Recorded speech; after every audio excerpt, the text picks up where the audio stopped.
Estamos meditando ya hace varios domingos. Desde unos domingos antes de terminar el 2013 comenzamos a meditar en la iglesia. Empezamos a meditar en quiénes somos como iglesia. ¿Qué es la iglesia para poder entender o poder descifrar qué es lo que la iglesia hace? Muchas veces si ponemos el énfasis en lo que la iglesia hace, podemos estar perdidos en quiénes somos. Y la verdad que lo que la iglesia hace está definido por quiénes somos como iglesia. No es al revés. Muchas veces, dependiendo de lo que alguien está haciendo, definimos quién es como persona por lo que hace. Y la verdad es que en la iglesia tenemos que pensarlo y enfocarnos desde la otra perspectiva. La perspectiva correcta es quiénes somos como iglesia, porque si entendemos quiénes somos, vamos a poder entender qué es lo que hacemos o qué es lo que tenemos que hacer. Porque muchas veces las cosas que hacemos no tienen que ver con quiénes somos como iglesia.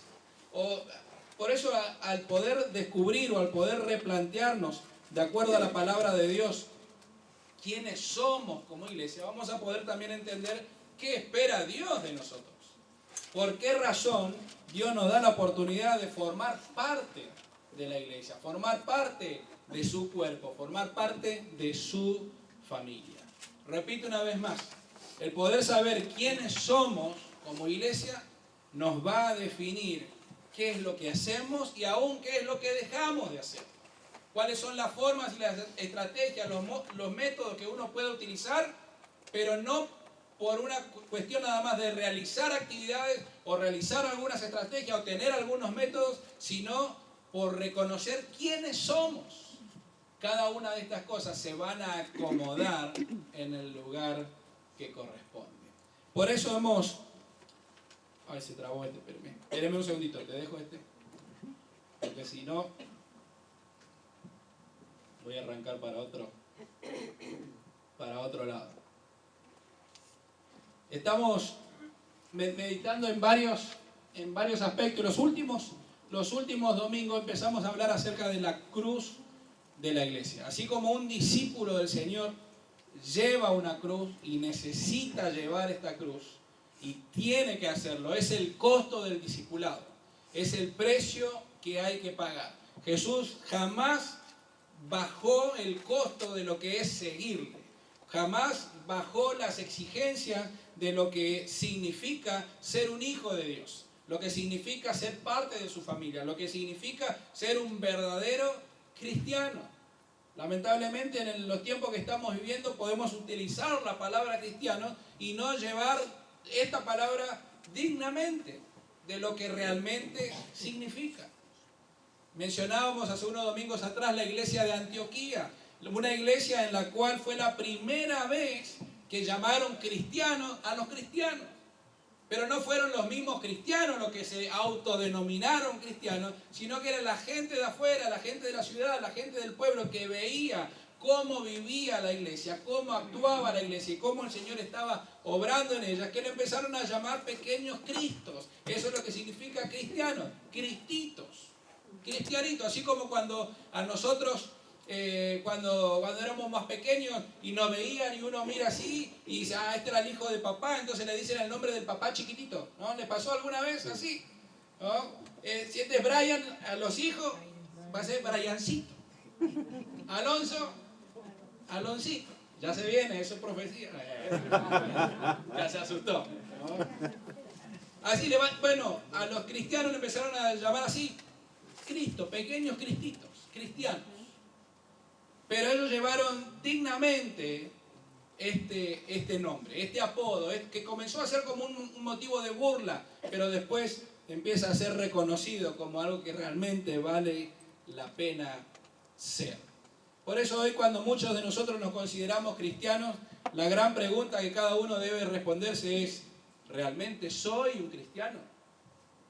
Porque al comenzar a caminar en esa dirección, en esa manera de pensar, vamos a empezar a descubrir también, bueno, quiénes somos como personas, quiénes somos como cristianos y quiénes somos como iglesia, como pueblo, como comunidad de fe. La iglesia se define en primer lugar como una comunidad. La iglesia es una comunidad. Es la base de todo lo que se hace en la iglesia. Cuando en la iglesia hay algo que me lleva al individualismo, está fuera de los planes que como iglesia debemos tener. ¿Por qué razón? Porque la iglesia es una comunidad. Está enfocada en la comunidad. Todo lo que hacemos o dejamos de hacer en la iglesia tiene que estar enfocada en esta relación de comunidad, de comunión, de estar juntos. El gran problema que nos puede pasar muchas veces es cuando pensamos que lo único que tenemos que hacer como iglesia es estar juntos. La naturaleza de la iglesia es ser comunidad, pero no es la razón de ser de la iglesia solamente estar juntos, solamente reunirnos. Eso es algo que hay que hacer, pero no es la razón de ser de la iglesia. No es la razón de ser de la iglesia de tener más y más actividades para que más y más puedan alcanzar a conocer al Señor. El plan del Señor es que más le conozcan a Él. Pero las estrategias y las formas van a ir cambiando de acuerdo a las circunstancias que se está viviendo, de acuerdo a los tiempos que se están viviendo. Por eso, al ver cómo la iglesia del Señor, la iglesia cristiana, estaba dando sus primeros pasos, nos ayuda a entender qué es lo que hay que hacer, cuáles son los principios que guiaron a la iglesia del Señor a dar los pasos que dieron. Muchas veces no podemos utilizar los mismos métodos y las mismas estrategias, porque el mundo es totalmente distinto, el mundo ha cambiado totalmente. Y por eso hacía énfasis una y otra vez, la misión de la iglesia no cambia, la misión de la iglesia es la misma de siempre, es la misma misión del primer día desde que el Señor establece su iglesia. La misión es la misma, pero la manera de llevar a cabo la misión va cambiando y tiene que cambiar constantemente. Por eso como iglesia tenemos que pensar y repensar, plantearnos y replantearnos cómo llevamos adelante esto de ser la iglesia del Señor. La gran pregunta que debemos aprender a respondernos es esta: ¿qué tan influyentes somos los miembros de la iglesia cuando no nos reunimos? Repito la pregunta, ¿no? para que entre y se quede y empiece a hacer su trabajo. No la responda rápido. Trate de entender la pregunta. ¿Qué tal influyente, qué tan buenos cristianos somos los miembros de la iglesia cuando no estamos reunidos? Es muy fácil ser cristiano en la iglesia. Es muy fácil adorar al Señor en la iglesia. Es muy fácil ser bueno y amable en la iglesia. Pero ¿cómo actuamos cuando no estamos reunidos? La razón de ser de la iglesia no es ser buenos cuando nos reunimos, es justamente ser sal y luz cuando no nos reunimos. Cuando no estamos reunidos, cuando no estamos juntos, ahí es donde el trabajo de la iglesia comienza a realizarse.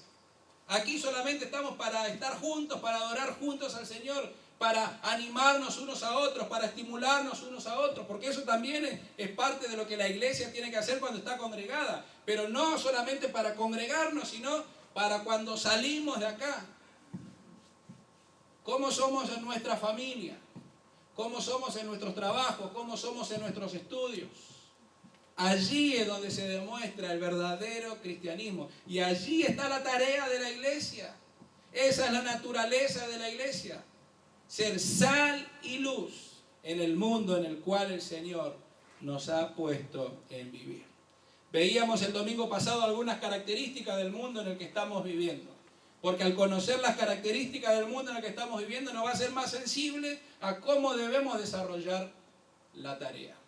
Y hablamos que necesitamos amar al Señor más y más. Esto tiene que ver, ahí ya lo pusimos, tiene que ver con las cuatro características, las cuatro puntas de la cruz de la iglesia. Amar más, crecer más, servir más y alcanzar más. Y todo eso se hace en el mismo ámbito de la comunidad.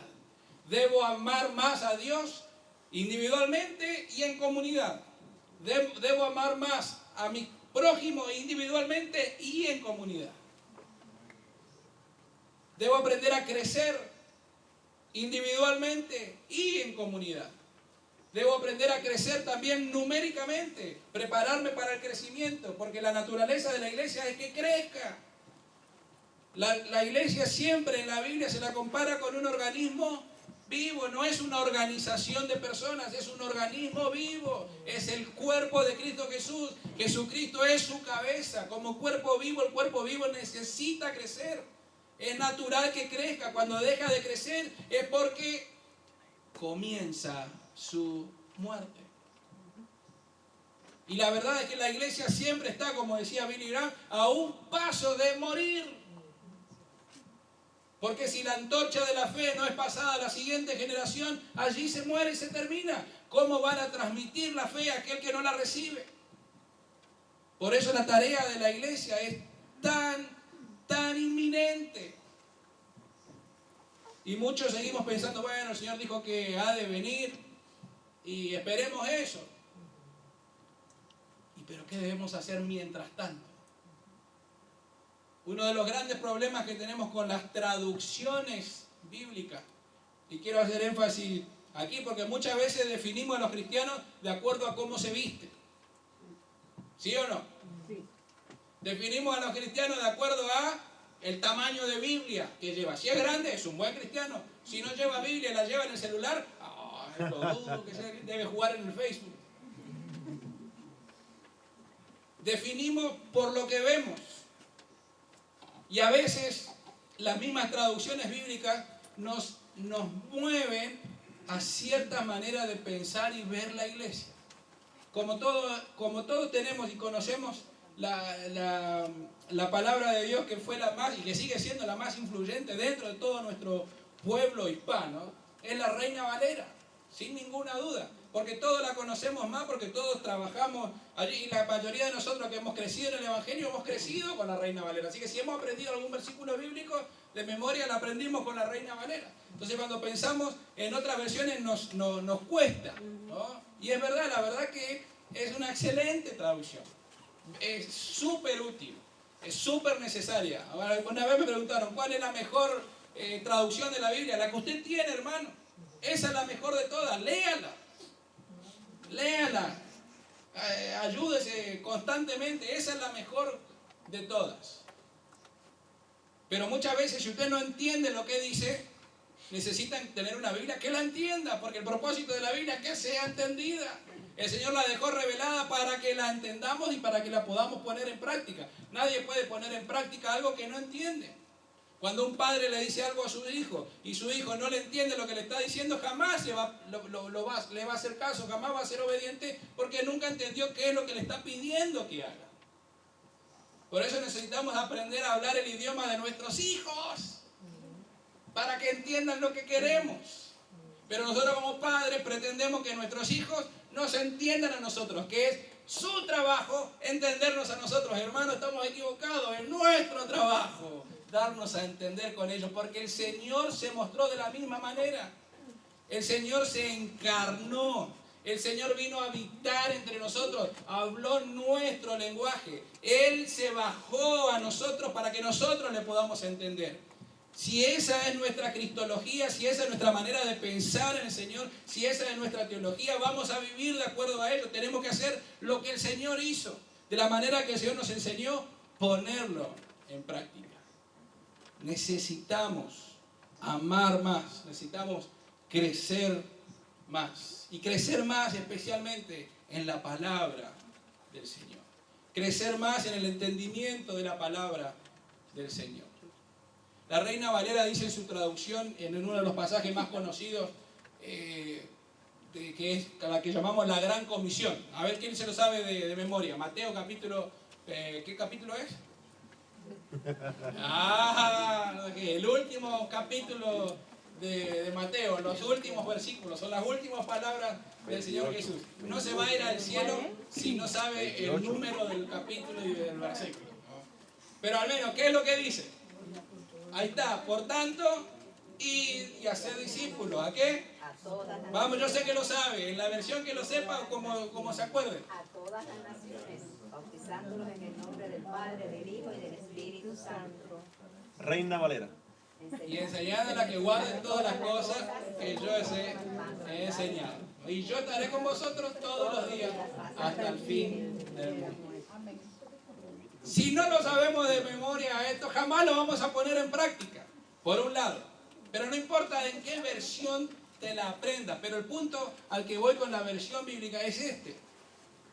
El énfasis en esta traducción es que necesitamos ir.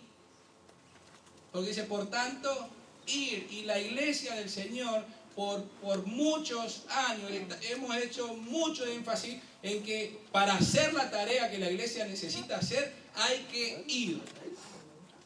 Hay que hacer el esfuerzo de ir, hay que salir. De alguna manera es como que acá no es, hay que ir. Pero cuando uno empieza a mirar y detenerse en la palabra del Señor, la mejor traducción sería vayan. Y en realidad no es una orden de vayan, sino mientras van. Entonces ahí cuando tenemos otra traducción empezamos a tener otra manera de pensar y ver también lo que Dios nos está pidiendo.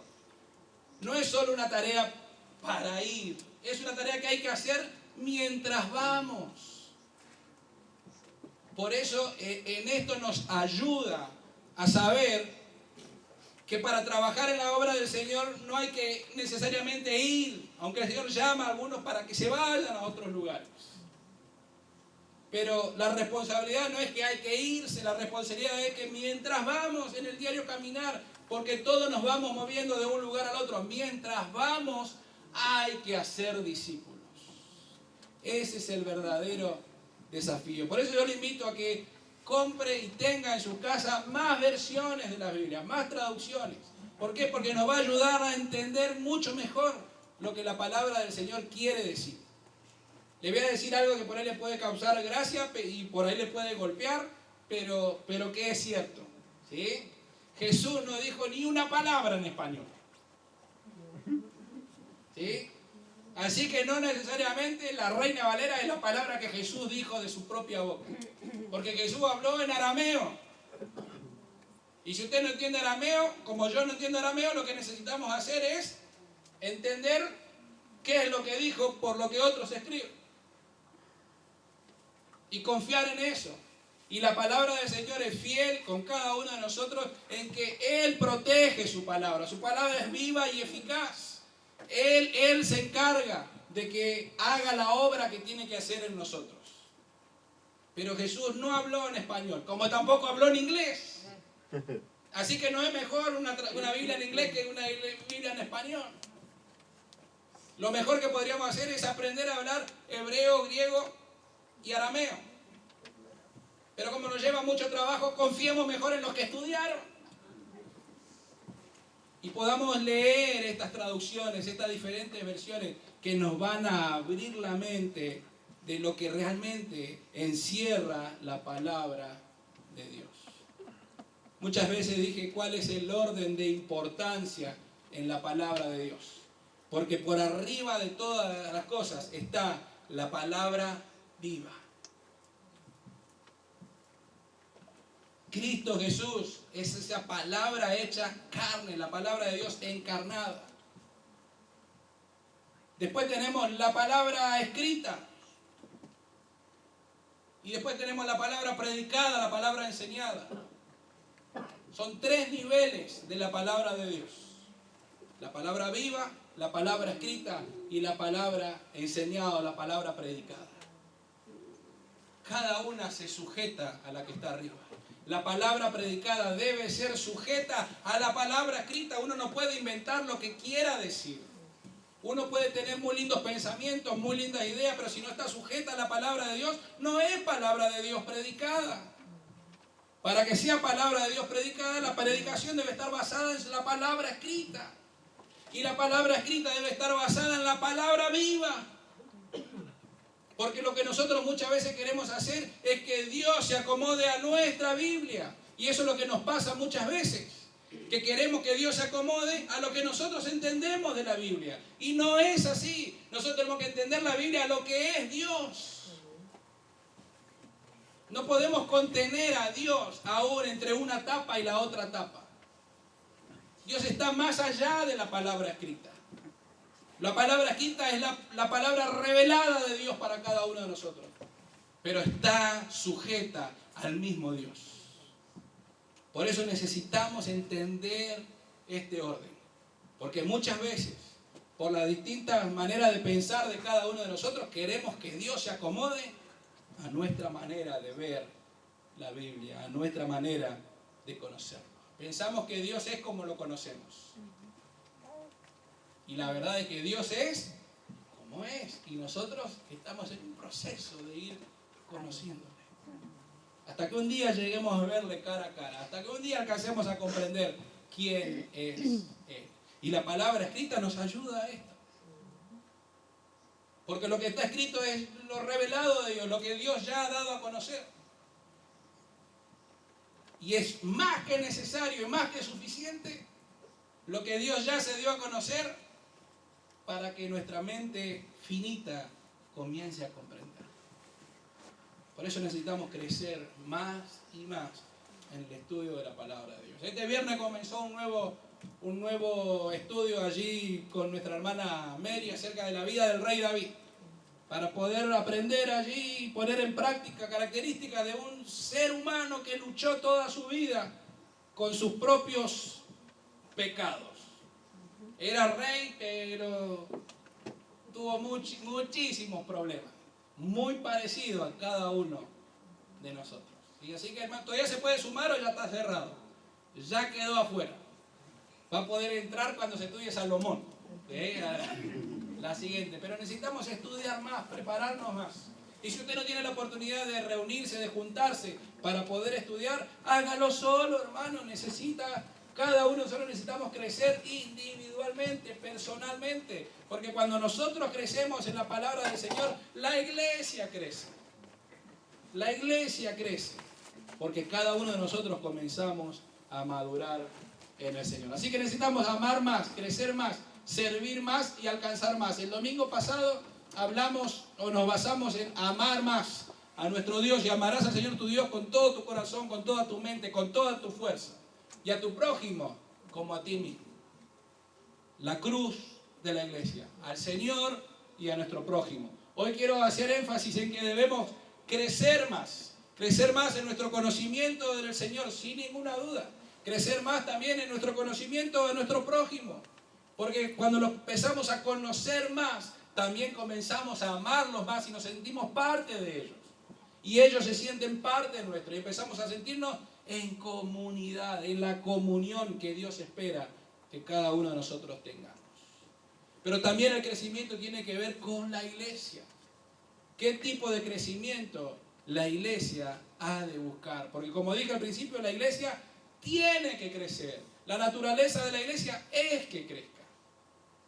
Y la pregunta sería, ¿qué tipo de iglesia quieres? A ver si vamos ahí entrando en el tema. ¿Qué tipo de iglesia quieres? ¿Una iglesia grande o una iglesia pequeña?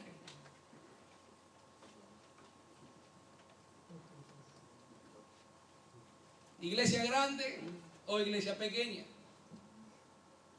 Antes de que responda, a mí me gustaría que me haga otra pregunta. Que usted me haga la pregunta y me diga, ¿a qué se refiere con iglesia grande o pequeña? ¿Grande comparado a qué? ¿Pequeña comparada a qué? Porque muchas veces para nosotros, en los tiempos que estamos viviendo, una iglesia grande es una iglesia que tiene un edificio grande, que tiene más asientos, que tiene más pastores, que tiene más líderes, que tiene más actividades, que tiene una agenda cubierta. ¿Por qué? Porque es grande. ¿Grande comparado a qué? Y para muchos una iglesia pequeña, entonces es una iglesia que no tiene esas características. Y comienza de alguna manera como una iglecompetencia. Y si usted me pregunta cuál es mejor, una iglesia grande o una iglesia pequeña, yo le diría, la iglesia grande no es mejor que la pequeña. De ninguna manera. Y de ninguna manera la iglesia pequeña tampoco es mejor que la iglesia grande. El problema es si no somos la iglesia que Dios espera que seamos? Ese tiene que ser nuestro énfasis. ¿Qué tipo de iglesia Dios espera?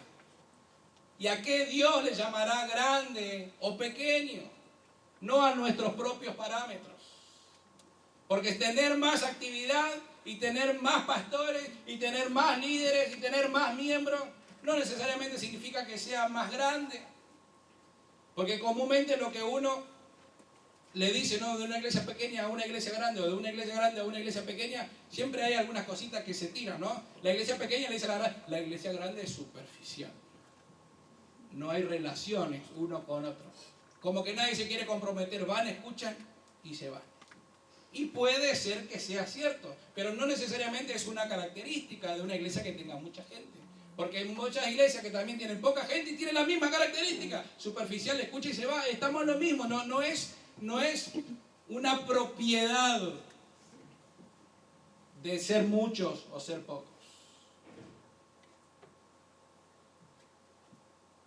Tampoco, también la iglesia pequeña peca delante del Señor cuando envidia a una iglesia grande. Y una iglesia grande peca cuando es orgullosa por sentirse orgullosa de ser la iglesia más grande. Ni ser grande ni ser pequeño es el problema. El problema es si no somos la iglesia que Dios espera que seamos. Muchas veces se pone el énfasis en el cómo vamos a hacer, en el cómo vamos a traer. Y comúnmente las iglesias grandes tienen esta característica. Hay una palabra que es clave, y es atraer. ¿Cómo podemos atraer a las personas? Y las iglesias pequeñas comúnmente tienen un énfasis que es mejor calidad que cantidad. Y no necesariamente es una verdad. Entonces empieza allí esa competencia. Y de alguna manera la iglesia pequeña piensa, bueno, el Señor es el que enviará los que tienen que venir. Entonces mientras una piensa que hay que atraer, la otra piensa no hay que hacer nada. Si vienen es porque Dios lo manda.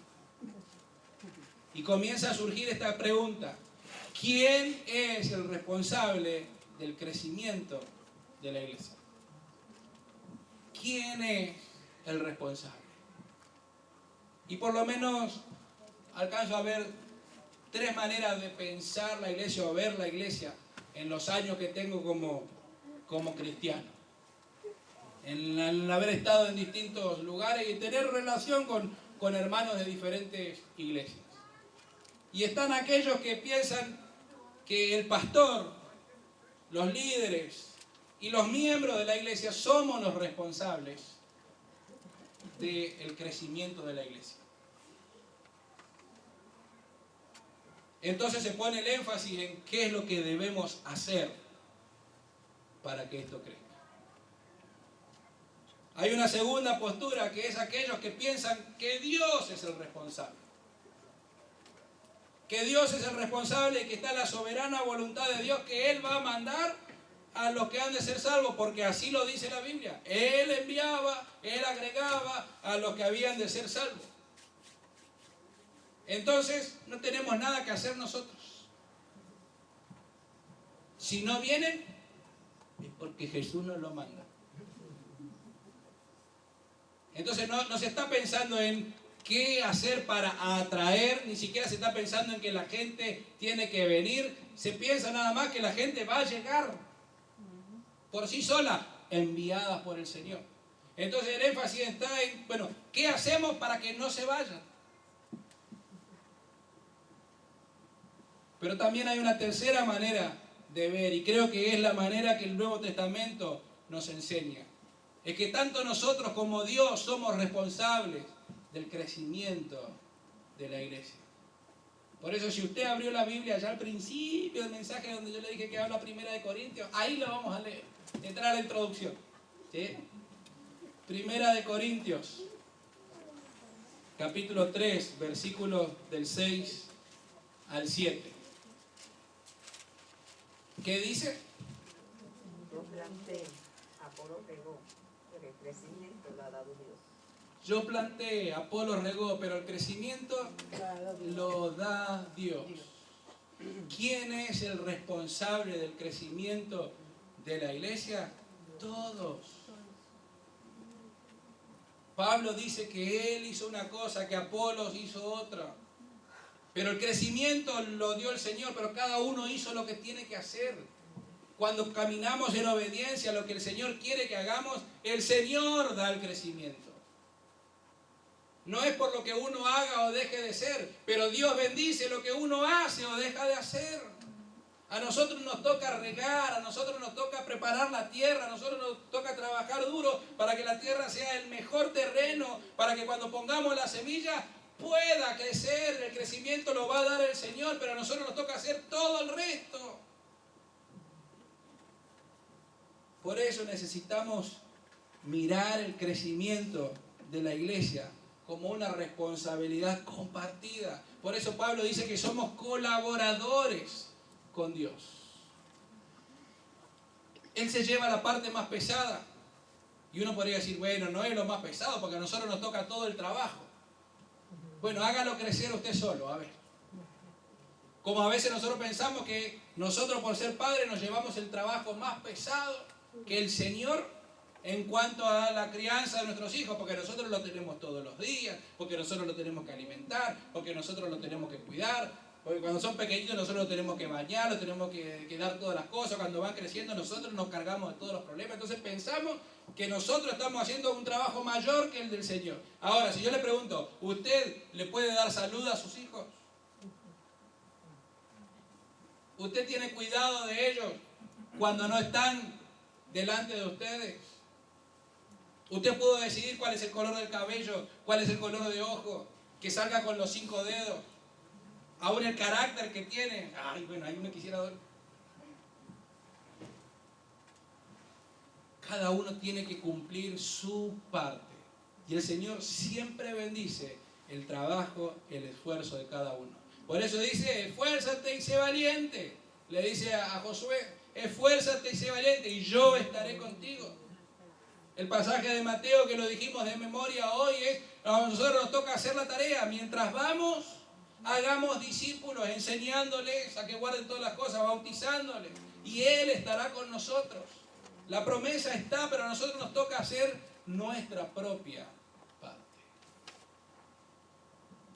El domingo pasado vimos algunas características de realidad y percepción. Los que estuvieron se van a acordar y los que no estuvieron le voy a dar una ayudita. Muchas veces hay cosas que vemos y pensamos que son la realidad. Pero tendríamos que estar bien seguros si es lo que estamos observando ¿es la realidad o es una percepción? Y nos hemos dado cuenta un poco que la mayoría de las veces nos movemos no en la realidad de la que vivimos, sino en una percepción de las cosas. Hicimos algunas preguntitas como para entrar en clima. Esto es así, son encuestas, son estadísticas, o sea que son números. A mí me gustan mucho los números porque de alguna manera reflejan lo que a veces pensamos. Entonces el pensamiento como que queda en el aire hasta que uno lo asienta en ciertas estadísticas. ¿Qué nos gusta más a cada uno de nosotros? Entonces la pregunta que hice el domingo pasado, bueno, ¿qué prefieren? ¿Coca-Cola o Pepsi? Y ganó la Coca-Cola. Por amplio número. Ahora que hay otro hermano, otras personas, hago la misma pregunta. ¿Coca-Cola o Pepsi? Coca-Cola. Tenemos que ver. A ver. Levanten la mano los que prefieren Coca-Cola. A ver. Va. Los que prefieren Pepsi. No, bueno, los que se quedaron con la mano baja, tiene que decir, no puede decir, agua, no. Coca-Cola o Pepsi, tiene que definirse por una. ¿Sí? Voy de nuevo. Coca-Cola o Pepsi, Coca-Cola. Ahí está, baja. Pepsi.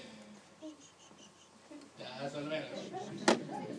Entonces, la realidad es que a la mayoría les gusta la Coca-Cola, la realidad de todo, pero su propia realidad es que sin duda la Pepsi es la mejor. Hasta las 2 manos levantamos, ¿no? Pero su realidad, la realidad en la que estamos todos inmersos es que de alguna manera a la mayoría le gusta. ¿Qué prefieres? ¿Que te mientan o mentirle a un amigo? ¿Ah? Hay que definirse, es una cosa o la otra. ¿Que te mientan o mentirle a un amigo? Vamos. Que te mientan, levante la mano. ¿Sí? Mentirle a un amigo. Se van al infierno todos. Es algo difícil, ¿no? Pero bueno, muchas veces uno dice, pero el dolor de que me mientan es insoportable. Y a veces uno dice, bueno, le digo yo la mentirita, ¿no? Cada uno por algo se basa. ¿Qué prefieres? Acá hay que, otra vez, hay que definirse. Que te digan que algo está saliendo de tu nariz. Que no te digan. O que un pajarito. Las caras, que tienen que ver las caras acá. Hay que definirse, vamos. ¿Cuál de los dos prefieres? Hay una cosa que prefieres. Que te digan que algo está saliendo de tu nariz o que... A ver, vamos, por la nariz. Según cómo está vestido. A ver. Pajarito. El pajarito. Yo tengo un moco en la cabeza. Bueno, percepción o realidad. La pregunta que hacíamos, vamos a dar rapidito, era ¿cuál era la condición migratoria? Cuando hablamos de condición migratoria de los hispanos en los Estados Unidos, sabemos por el censo que estamos hablando de casi 51 millones de hispanos en los Estados Unidos. Es el segundo país del mundo con la mayor población de habla hispana, ¿sí? México es el número 1, Estados Unidos el segundo. Hay más hispanos hablando español en los Estados Unidos que en nuestros países, ¿sí? Bueno, hay que saber, pero ¿cuál es la condición migratoria? ¿Cuál sería la palabra? Legal, ilegal. ¿No? Entonces decíamos que la percepción es que si hablamos de hispanos estamos hablando de ilegales, pero la realidad es que, miren, clic. Más del 80% de la población hispana en los Estados Unidos tiene la documentación necesaria para poder habitar en los Estados Unidos. Así que, ¿cuál es la percepción y cuál es la realidad en la que estamos viviendo? Muchas veces todos nos movemos, y aún los mismos hispanos nos movemos, caminamos en los Estados Unidos bajo esta percepción de que somos todos ilegales. Cuando la realidad es que más del 80% tienen los papeles, tienen las condiciones necesarias para poder estar en este país. La segunda era, ¿vienen o nacen? ¿Cómo se da el crecimiento? Porque en los últimos años los hispanos de Estados Unidos hemos crecido de una manera exagerada, mucho más allá de lo que las tendencias tenían. Entonces, ¿vienen o nacen? Y decíamos que eran por nacimiento. Hay más crecimiento hispano por los que nacen en los Estados Unidos que por gente que está viniendo. Entonces uno cuando piensa directamente en un hispano, en un inmigrante, está pensando el que sigue viniendo. El mayor crecimiento se da por nacimiento. Y que esta cantidad de nacimientos de hispanos significa el 28% de los nacimientos en los Estados Unidos. ¿Sí? Esa es la realidad en la que estamos viviendo. Otra realidad, el lenguaje. Digamos, el hispano, ¿qué habla?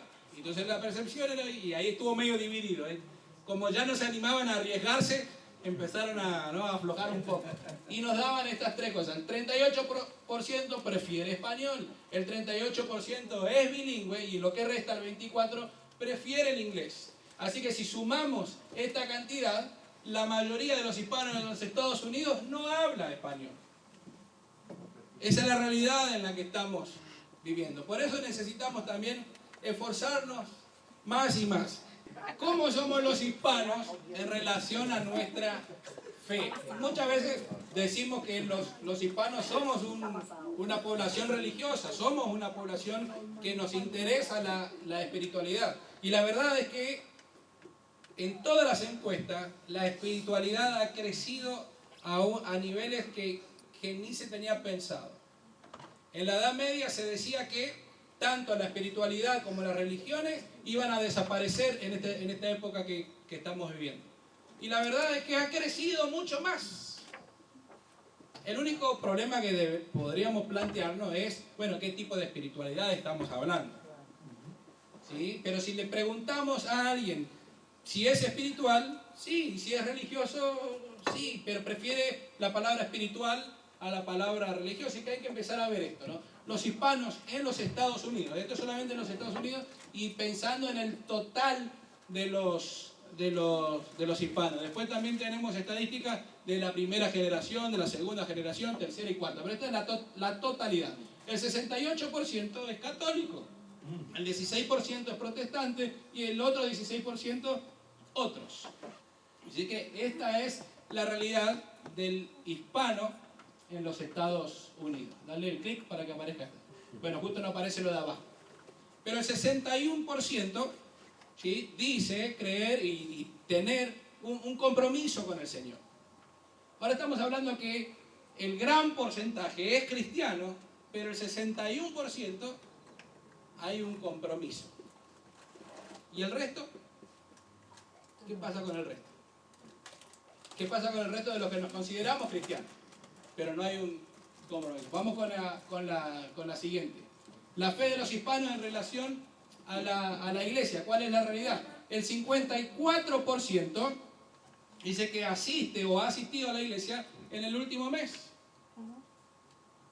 Y que el 33% no ha asistido en los últimos 6 meses. Así que la realidad del hispano es una realidad de un hispano religioso, de un hispano espiritual, pero que no va a la iglesia. Como que no le ve la necesidad de que hay que ir a la iglesia. Por eso nos empieza a mostrar qué tipo de espiritualidad estamos viviendo. Pero el 33% no atiende a la iglesia en los últimos 6 meses. Hay un énfasis muy fuerte en las buenas obras. La gran mayoría piensa que por hacer buenas obras, por tener esta acción, por tener este corazón, las buenas obras son una entrada al cielo. Los que estudiamos la palabra de Dios sabemos que no es así, que las buenas obras es un resultado de que hemos alcanzado, o que la salvación nos ha alcanzado a nosotros. Pero la gran mayoría de nuestra gente piensa que con esto es suficiente para poder ir al cielo. Dale al siguiente, lo que tiene que ver con la palabra de Dios. El 64% cree realmente que la Biblia contiene las cosas necesarias, ¿no?, para nuestras vidas. Pero fíjese entonces cómo la leemos. El 26% nunca leyó la Biblia. ¿Sí? Seguimos. Dale rápido. El 17%, menos de una vez al año. El 8% 1 o 2 veces por año. El 10% 3 o 4 veces por año. El 9% una vez por mes. El 9% una vez por semana. El 11% varias veces en la semana. 4 o más veces por semana. Y el 6% todos los días. Esta es la realidad de la lectura bíblica. Entonces, si no leemos la Biblia y no vamos a la iglesia, ¿qué tipo de espiritualidad estamos viviendo? ¿Qué tipo de relación con el Señor estamos viviendo? ¿Qué tipo de iglesia vamos a tener? Esta es la realidad, y aclaro, no es una estadística de Hillman, es los hispanos en los Estados Unidos. Pero cada uno de nosotros podemos ver en cuál de estos estarías. ¿En qué porcentaje de ellos estaría? Porque la Biblia es fundamental para nuestro crecimiento en el Señor. Para amar más al Señor, para amar más a nuestros prójimos, para crecer más en el Señor, para crecer más nosotros mismos y para que la iglesia pueda crecer. Es una realidad que necesitamos cambiar. ¿Quién es el responsable del crecimiento de la iglesia? El Señor y cada uno de nosotros. Somos colaboradores con el Señor. El crecimiento lo da el Señor, pero a ti y a mí nos toca regar, plantar, preparar la tierra, tirar la semilla. El crecimiento lo da el Señor. Hermano, ¿está dispuesto a crecer más? Porque la iglesia que vamos a tener en unos años es la iglesia que construyamos hoy. La iglesia que va a resultar será el resultado de lo que hoy construimos. Muchas de las cosas no las vamos a ver hoy, y eso es algo fantástico. Pero sí podemos mirar qué es lo que queremos, hacia dónde nos estamos moviendo, y qué es lo que el Señor espera de nosotros, y empezar a hacer hoy realidad la iglesia que el Señor espera con cada uno de nosotros. No se preocupe si es grande o pequeña, porque grande o pequeña comparado a qué. Que nuestra responsabilidad y nuestro desafío sea ser la iglesia que Dios espera de nosotros. Y la otra gran pregunta que hice al principio: ¿qué tipo de influencia tenemos cuando no estamos reunidos? ¿Cómo vivimos la iglesia cuando no estamos juntos en este lugar? Allí es donde somos sal y luz en el mundo que el Señor nos puso y que espera que sea transformado para su gloria. Una iglesia no crece porque seamos más. Una iglesia crece cuando comienza a ser transformada por la palabra del Señor. En la Biblia encontramos el crecimiento numérico, es bíblico. En la Biblia encontramos el crecimiento en madurez, es bíblico. Constantemente hay un desafío a madurar en las cosas del Señor. Hermanos, no piensen ustedes como niños. Sean como niños para lo malo, pero sean maduros en su modo de pensar. 1 Corintios 14, 20. Hebreos 6:1. Así que dejemos de repasar una y otra vez las enseñanzas elementales acerca de Cristo. Por el contrario, sigamos adelante hasta llegar a ser maduros en nuestro entendimiento. No puede ser que tengamos que comenzar de nuevo con los importantes cimientos acerca del arrepentimiento y las malas acciones y de tener fe en Dios. Son importantes, dice, pero no podemos volver a lo mismo. Necesitamos ser maduros.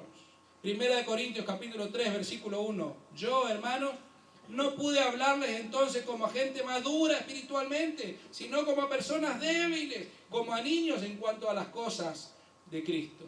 1 Corintios 2, versículo 6. Sin embargo, cuando estoy con creyentes maduros, sí hablo con palabras de sabiduría, pero no la clase de sabiduría que pertenece a este mundo, a los gobernantes.